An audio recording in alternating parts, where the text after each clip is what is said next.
You smell what the Rock is cooking. Acknowledge me. You don't know what hard times are, Daddy. We are bad to the bone. Get it? Bad to the bone. Tell me when I'm telling lies. I'll fight anybody. Who do you want? Just let me fight him. Let me tell you something, Jim Ross. Mega power, yeah. We're coming for you. We are the best of the best. Woo! Wheeling dealing. Smart marks. And that's the bottom line, cause Stone Cold said so. Yo, welcome back to another episode of Talk 'em in the Building, a pro wrestling podcast that puts the focus on the promo. We talk about the talkers, we hype the hype man, and of course we pontificate upon the promo. I'm Adrian. You already know it's no BS coming from me. Go Dogs, by the way. I'm joined as always by the homies, my fellow team of Talk 'em Pod. We got Greg here in Atlanta. How you feeling, bro? I'm good, man. I'm good. It's Go Dogs Not for too sure. cold, right? Not too cold? No, it ain't bad out there. All right, cool. Yeah, man. And go Dogs. And, of course, we got to give a good shout out to Gary. And out west representing L.A., we got the professor himself. We got Out of Lead. How you feeling, bro? I'm loving it, baby. I'm loving it. We're the riches and spoils. It's Shotani all day, every day. Ready for a third championship. He's already talking us all into the building for next season. For the hopefully the Braves put up a fight this year. I think they can though. I think we can. All right. Well, if this is your first time checking us out, ladies and gentlemen, we are talking in the building. Like I said, we put the focus on the promo. We're all lifelong pro wrestling fans, and we love the promo. That's what ultimately brought us to loving pro wrestling. So anytime we can talk about a promo or break it down or anything like that, we're here for it. So you can check us out, intothebuilding.com. That will bring us a whole back catalog of plenty of interesting conversations, topics, past, present, and the future of pro wrestling.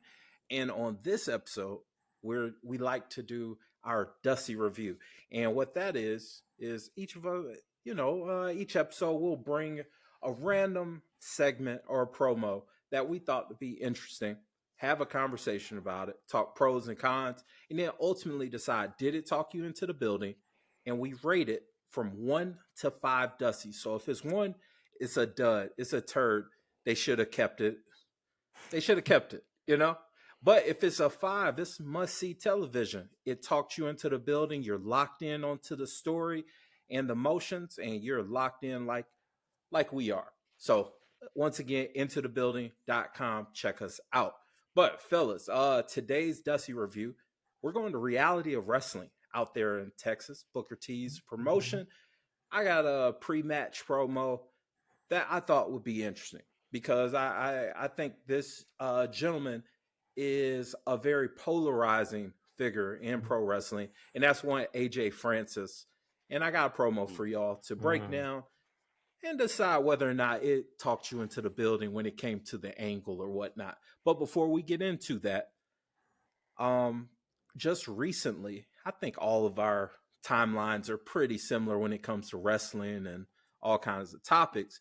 But one person I could not escape, gentlemen, was Ronda Rousey. She just finished having an appearance on a podcast. Bert Kessner, is that his name? The comedian guy, the machine guy? Oh, yeah. He always has a shirt off. He always has a shirt. He's like white Adrian, basically, after a couple beers. But shout out to him. But she was on the podcast. She had a lot to say. We're not going to talk about all of what she had to say when it came to her former employer being WWE. But what stood out to me on that promo, on that podcast, and because we're a podcast that talks about the promo, Ronda kind of elaborated on the difficulty of cutting a promo on WWE for her, because she revealed that she was suffering from a disorder. And I want to look it up. It's like a motor speech disorder or something, speech disorder. And she said that the disorder pretty much makes it difficult for your muscles of your mouth to actually form the words that you're thinking in your head. And it's unique. That was my first time like really hearing someone talk about it. I've read about it in books, studying psychology and whatnot, but that was my first time ever hearing a professional admit that they have that, and just how it affected her when it came to cutting a promo. And she also said that she would overthink it at times to the point where she sounded super rehearsed and laced, to the point where Triple H himself said, "Hey, I don't want you going to too intricate about your promo, or it sounds too forced or whatnot, then you'll sound like Hunter Hearst Helmsley." But the only thing that bought me that time in that character was that it was my character. I was supposed to be that prude type character with my promo or whatnot. So she definitely made a bit of a fuss on it. And I know I've seen some online discourse, so I wanted to get you all's opinion on Ronda Rousey in her run in WWE. And her, I mean, we're a promo podcast, so Greg, I want to come to you. What were your thoughts when it came to Ronda Rousey promos? I don't think she realized who she was. I think, and whether she has that or not, I'm not going to say she does or doesn't. In what I'm about to say, it doesn't matter if she had it or not. Right. She didn't know who she was. And I'm going to compare it to Logan Paul. Logan Paul, if you listen to him first talk, he said, I came out and people booed me. I didn't know what to do. I thought they were going to cheer me. And then what did he do? He embraced it. He embraced that, you know what? I'm going to dig into this and I'm going to go with it and let's go. She resisted that. She wanted the cheers so bad, in my opinion, that when they turned on her, because it was being force fed, hey, at that time, we are being force fed Roman, we're being force fed Ronda, we're having, even before that, we had Batista come out, force fed Batista. And what happened? We, as IWC, and not just IWC, casuals too, fans rejected them. And you needed, in my opinion, she should have embraced it. And when she did finally start to embrace it a little bit, talking about, I'm the reason you're here, I'm the reason you did that, that's when I felt like she was coming into her own. I just felt like she was resistant and just didn't get what she wanted. Those are good points. Let's call it what it is. As soon as things didn't go her way in UFC, she ran. She tucked tail and ran. As soon as things didn't go her way in WWE, she tucked tail and ran. So piss people off on the way out. 100% on both ends, right? Yeah. And it's like, I just think that her getting whipped in UFC affected everything else she does. It just didn't go her way, and I don't think she's ever bounced back career-wise. She's definitely been battling confidence since that initial Holly-Holm upset, and then Nunes pretty much not just the upset, bro. That was an ass whipping. Yeah. It's like no question about it. Era-defining situation over there. Yeah. But out of lead, I want to talk about it because I will say when Ronda was introduced to WWE television, at least the first two major interactions, it was on fire. It made sense. It was well booked, whether it was what was that, Mania there in California, right? When The Rock brought her over or whatnot. That was give her huge. a bigger rub. Yep. Just for New Orleans the following year, for her to tag with Kurt Angle versus Triple H and Stephanie McMahon. So she was on fire, and they were setting her up. It was a great properly. match, by the way. Yeah, absolutely. I mean, it was one of the highlights of that WrestleMania. Right. But Adelie, I want to know, at what point did it hit the ceiling and we start to see an issue with Ronda Rousey and WWE? It's one of those things where it was almost immediate once she became a regular, right? When she was treated at the special attraction, we always go back to that, right? We always go back to Brock coming out and being Brock for a very limited time.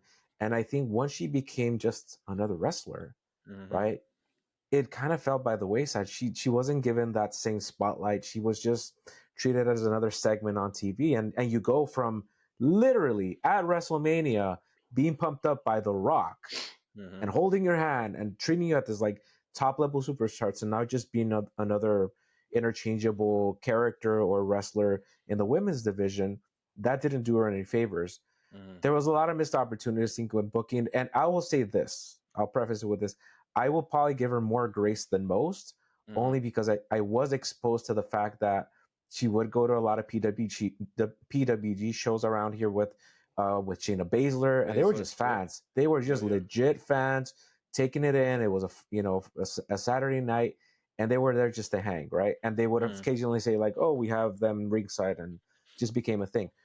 So this is someone who enjoys wrestling. This is not just someone who was forced into it. Dare I say, the Logan Paul comparison, right? This isn't Logan Paul, right? Not by a long shot. Where it reaches that ceiling is when they trusted her to speak on her own. Like I said, that stiltedness, wherever it had been, if it was a medical condition, good for her for trying. Right. But ultimately, you wonder who was in the back. And remember, this is before the regime change, even though Connor's back there. Right. How much is that is them just trying to stay the course instead of stopping and saying, maybe let's protect her. Maybe let's kind of hold back. Let's do some feuds that work. Let's do NXT, right? Let's go back to basics. And I wonder if because there was this rapid, whatever the contract was, whatever the situation, we got to just put you out there. And she never got a chance to have that transition. She really didn't. I don't think the wrestling was I think the wrestling was getting better towards the end, right? Her ability. Yeah. Let me throw in one thing. Yeah. You asked a question about where did it hit the ceiling? Yeah. And I don't think it's just her. You touched on it, Adelaide. We had Batista and people were pumped to see Batista. Right. Then he wins the Royal Rumble. Like, I don't want him in the title picture. Yeah. Pumped to see Goldberg. I don't want him in the title picture. Pumped to see Brock. I don't want him in the title picture. Pumped to see Ronda. I don't want her in the title picture. Let them exist. And I know I've said this before. Let them exist in their own little universe over here. Be a special attraction. Be a special match. I don't need to see you every single week. That kind of a thing, right?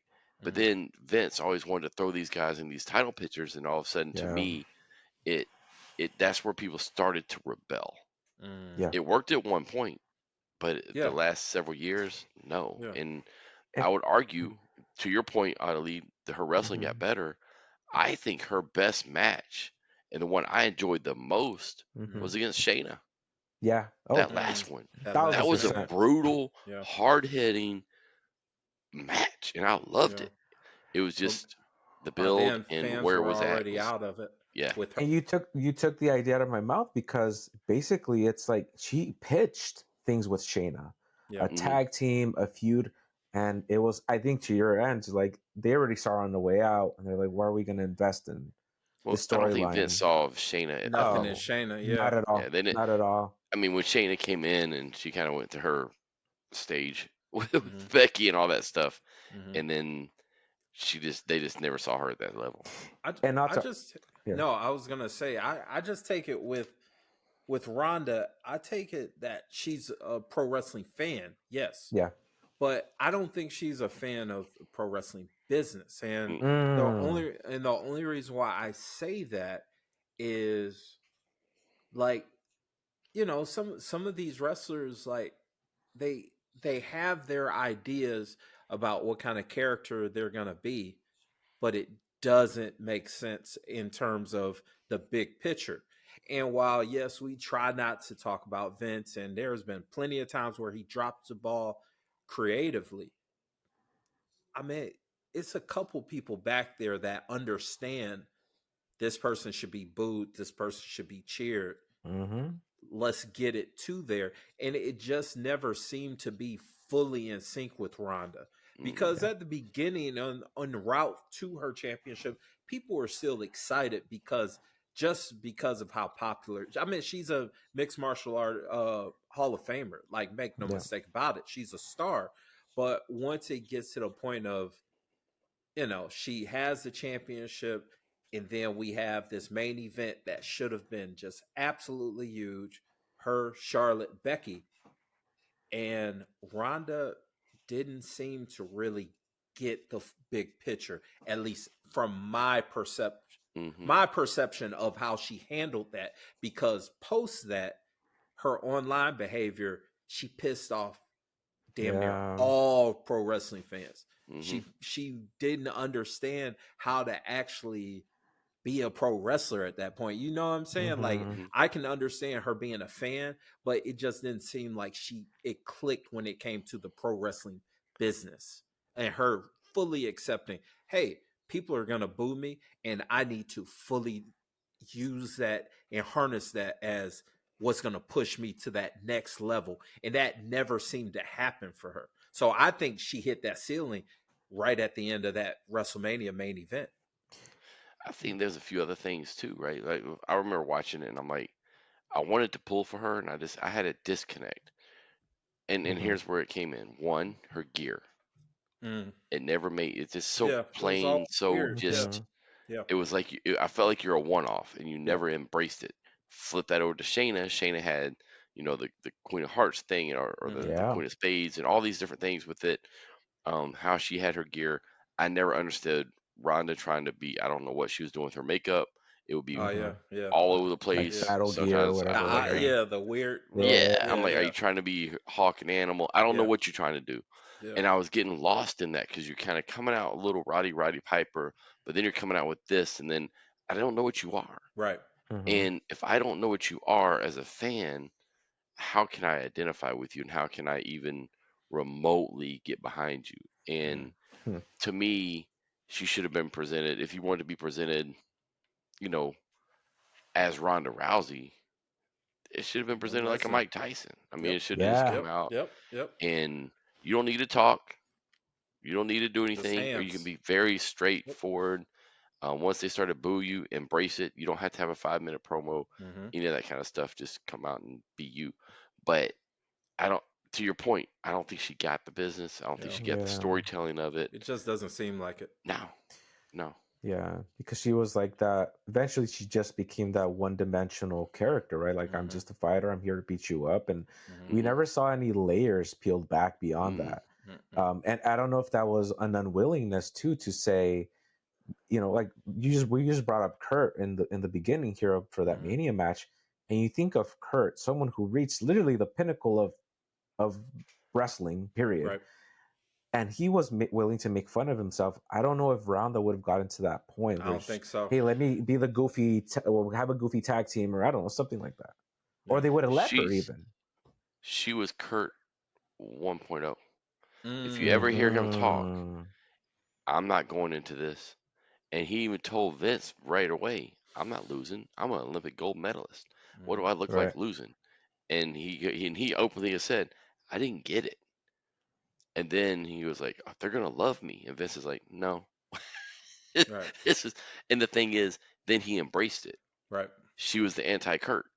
She was the, oh no, and I think she always felt like she should be presented as unbeatable all of that type of thing. I mean, if you hear her talk, that's reading you get off of it. You know? I mean, you hear her talk, and this is the perfect heel, to be honest. You would not know that she ever lost. And that's the perfect heel. I mean, I'm talking about ever lost in UFC either. That's the perfect heel. Like, what are you talking about? Talk to the Miz in character. He'll tell you never lost. Right. And these guys that's the beautiful thing about even Flair, all those guys, MJF, anybody, and that they deny those losses. And she is the perfect heel. She is such a natural heel, but never embraced it. That's a fact. Well, listeners, let us know down below. What are your thoughts on Ronda Rousey's run, WWE? What was the high point? What was the low point? Let us know in the comments. We always like to go back and forth with y'all. But, gentlemen, let's go ahead and get into this segment. Like I said, this is a pre-match on Reality of Wrestling, where AJ Francis is holding a title for some reason. Shout out to him. Pro Glory Champion is in the building. You know, math is actually one of the things that I did pass back in high school, and the math is there. It's 195 days today, so this just seems a little premature for me, but it could get to 200 if this man is able to win this open challenge that he is setting forth for the Reality Wrestling roster. Allow me to reintroduce myself. My name is Francis. I like how the 200 is already And as falling you apart. can see, with the Rocket, Josiah John. And your eyes have not deceived you. Quentin Winters did not get better looking. We have a new member of House Money, the CFO, Tiana Sway. See, Quentin is off handling House Money business, and he'll get to that when he gets to that. But as you can see, I have been your Reality of Wrestling Glory Champion for 200 days. That is right. What an accomplishment. The longest reigning Reality Wrestling Glory Champion of all time. And I also just released my brand new album, Dear Summer, streaming on all platforms. Wow! Look at that. I got Booker T on that album. I got Bun B on that album. I got DJ Hookhead on that album. Montez Ford is on that album. B-Fab is on that album. Hell, even Zilla Fatu is on that album. Mama Zilla had to pay me a pretty penny to get that done, but hey, we got it done. And as you can see, I'm in such a good mood. 200 days as champ and brand new album. I decided to give you idiots an opportunity to watch me defend the Glory Championship in an open challenge. That's about the gutsiest thing AJ Francis has done since he joined the Reality of Wrestling roster. Even though you idiots don't deserve it, I'm going to let some poor sap come out there and try to take this away from me like nobody else could. Because he's going to learn the same lesson that everybody learns when they mess with house money. And that's that the house always wins. Well, who's it going to be? Now, mind you, this is their developmental show on YouTube. Mm-hmm. I see good talent going through there. I see NXT talent going through there. It's good things going on. Mhm. And I know, once again, like I said in the intro, AJ Francis is one of those polarizing characters, for better or for worse, among the IWC and all that stuff. But I want to know from you, Adelie, initially, what are your thoughts on AJ Francis? Not so much in that promo, but overall, what are your thoughts? Because he's had a career thus far, you know? Right. Interesting. I think that's a good word to start with. Interesting and varied, and someone that, at least judging from this promo, is smarter than I thought he was. Oh, and we've had absolutely. conversations about him before, since I'm not Yeah. denigrating him in any way. But I think the fact that he was part of a group, right? You never really got to know the individual. He was just part of a collective. Mm-hmm. And everything that happened since, being memed and, the aftermath of getting fired, that's someone that could have been, I'm done with wrestling. I'm good. I've been, wealthy independently before I ever got into this, right? So, that's like the Jade example. Did she really need to do wrestling? No, it's a passion. Mm-hmm. And here's a guy that, just judging from this promo, is acknowledging every little bit of the IWC and running with it, right? Going after his interests, right? Doing the music, right? Going to something like Reality of Wrestling, which he could have pulled a Braun and said, I'm not wrestling in indie. I don't need the money. This is not quite an indie because there's a connection. But I think it's brilliant. I think he has quite the mind to have this much foresight to say, wrestling's fans' memory is long, but it can be quickly changed. We are fickle beasts in the world of professional wrestling as fans. Absolutely. And I think he recognizes that, because I'm not thinking about that anymore, right? I'm thinking about like, what is this open challenge? It feels generic in some ways, right? For sure. But, it's very him, 101. But that's okay, because it makes me respect them more for saying, I'm willing to play ball, right? Definitely. And we just talked about Ronda. Like, this is kind of the anti Ronda. He's here to play the game and play along with, the cards that are served in this particular context. So if I had to judge him from that, I'm kind of impressed, because I wasn't expecting that. Okay. Now, Greg, I know you've seen AJ Francis in multiple promotions we have. He's done plenty of work here in Atlanta, where I got to meet him. Awesome guy. So shout out to him. But I want to know, Greg, when it comes to this version of AJ Francis, no longer top dollar, but we see a couple layers built. Like Ali said, we saw surface level when it came to WWE for whatever reason, multiple reasons. What are your thoughts on this version of AJ Francis that we're currently getting? I think he's still finding himself. Okay. But I enjoy the journey. Hmm. Like you said, I've become more of a fan of his because he's just watching him outside the ring. I mean, I told you a couple weeks ago he showed up on my For You page on TikTok, and he was just sitting there playing video games live, and I started watching. And he's hilarious. Like the whole thing was awesome. Yeah. And he was talking whatever. He talked about games. He's talking about wrestling. He's just talking about whatever. And I just sat there for a few minutes, totally entertained. But he wants to do this, like you said, Ali. He wants to do it. I enjoyed watching him in TNA. I thought his little short stint there was really good. Um, I thought he was gaining good heat. He embraced it. He embraced, people saying he couldn't wrestle or whatever. I will argue he has one of the best choke slams in the business. He definitely does. He's got At that height. And the thing is, he gets it. And in this promo directly, to your point, I'm familiar with reality of wrestling, but not this show specifically. Right. But I had no idea who those two people were who came in. But what did he do? He introduced them. And he talked about the one who wasn't there. And that's the art of a true pro, especially in that type of realm. And I've seen him do it here in Atlanta when he was at an independent show. He makes sure the audience knows who he is, what he's there for, what he's done, or he'll throw references to what he's done. Yep. He doesn't rely on top dollar. Right. He doesn't rely on the faction or BFAB or all that kind of stuff, right? Or even Swerve or any of that. But he makes sure I've been other places. Right. But he doesn't throw it in your face like I've been in the NFL and I've done this and I've done that. He's past that. But he embraces the $1 million man type lifestyle, if you will. Yeah. And that's what I like about him. I really like how he did that. But that promo to me, 100% old school, 101, talk him in the building, talk you into watching.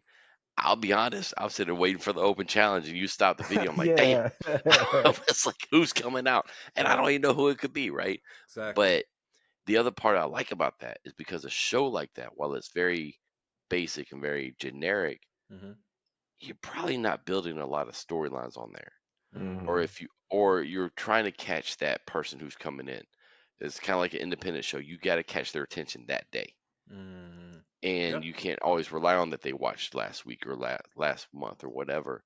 So in this case, it's if I throw out a little quick, anybody can get a title shot. I don't have to know. That's it. Good point.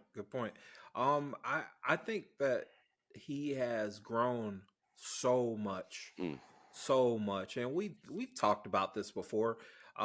Where if you're a WWE talent, you get released. It's that point.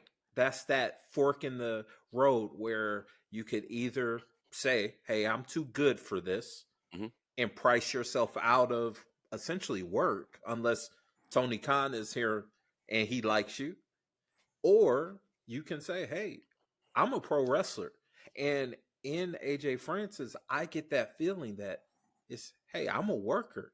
I am a worker. You want me in TNA? I'll be at TNA, and I'm gonna do my thing there. You want me here at Reality of Wrestling for a stop? I'm gonna work that to the T, get some attention, and then I'm out, and I'm gonna go somewhere else." He's done that here in Atlanta. The dude's a pro's pro, and I understand that, with some of the IWC, if you're not a fan of a certain faction or this Young Bucks or something like that, then obviously you're enemy number one. But the dude is a pro's pro. I can't hate on him. And I've seen him personally in action in his interactions when it comes to independent wrestling. And I think he's a pro's pro.